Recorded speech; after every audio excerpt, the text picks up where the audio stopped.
আসসালামু আলাইকুম। আপনারা জানেন যে আমাদের সয়েলের নিচে প্রচুর ময়লা জমে। সেটা হচ্ছে যে ফিশের পটিগুলো, তারপরে শ্রিমগুলো যেগুলো একটু সয়েলকে মানে খোঁচায় খোঁচায় খোঁচায় খোঁচায় একটু নষ্ট করে সেগুলা। তো প্রচুর ময়লা জমে। তো এইটা আমি আজকে করব, পরশুদিন করব, ডিআইওয়াই বানাবো বানাবো করে বানানো আর হয় নাই। পরে চিন্তা করলাম যে এগুলো আর হবে না, পরে একটা কমার্শিয়ালি অর্ডার দিলাম। তো এটা আসলে এত সুন্দর কাজ করতেছে, ট্যাং একদম ক্লিন হয়ে গেছে বলা যায়। হ্যাঁ, এটা হচ্ছে সামনের দিকেরটা আমি দেখানোর জন্য শুধু এইভাবে করছি, বাট বাকি যেগুলো আপনি ভিডিও দেখতে পাবেন সেগুলো জাস্ট উপর থেকে যতটুকু উঠে।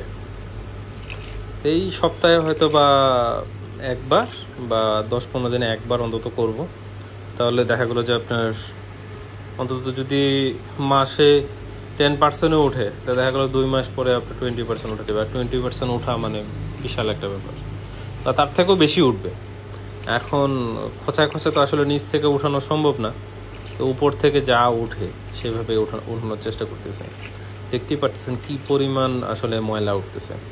তো এটা আসলে খুবই একটা ভালো জিনিস। আমি এর আগে ওই ডিআইওয়াই বানাবো বলেই এটা আসলে কখনো ভিডিও করা হয় নাই বা অর্ডার দেওয়া হয় না। তো চিন্তা করলাম যে এটা যেহেতু হচ্ছে না, তো চিন্তা করলাম যে আপনাদের সাথে শেয়ার করি। অনেকে বলেন যে ভাই সয়েল থেকে ময়লা টয়লা উঠে। তো এখানে যেটা করছি, যেটা হচ্ছে আউটলেটের যে পাইপটা, সেটা আমি কিন্তু হাত দিয়ে ধরে আছি। তো এটা যখন আমার এই সয়েলের এখানে বসে যাচ্ছে, তারপরে আমি এটা ছাড়তেছি, নাহলে কিন্তু সয়েলও এই পাইপের মাঝে চলে যায়। দেখেন, আমি প্রথম দিকে কিন্তু সয়েল যাচ্ছিল, বাট শেষের দিকে যখন বিষয়টা আমি বুঝতে পারলাম, তখন কিন্তু এটার ব্যবহার করি নাই। তখন ডাইরেক্ট হচ্ছে হাত দিয়ে আপনার পাইপটাকে বন্ধ করে দিতাম মুখটা, আবার যখন এটা বসে যেত তখন আবার দিয়ে চালু করে দিতাম। তো এইভাবে মূলত কাজটা করা হয়েছে। তো এটা খুবই ভালো কাজ করছে, এটা আমার কাছে আসলে খুবই ভালো লাগতেছে। আমি দেখি যদি এটা ডিটেলস কোনো আরও ভিডিও আনতে পারি, মনে হয় না আর লাগবে। যে দেখেন কি পরিমাণ আসলে নোংরা উঠছে। তো এটা খুবই ভালো জিনিস।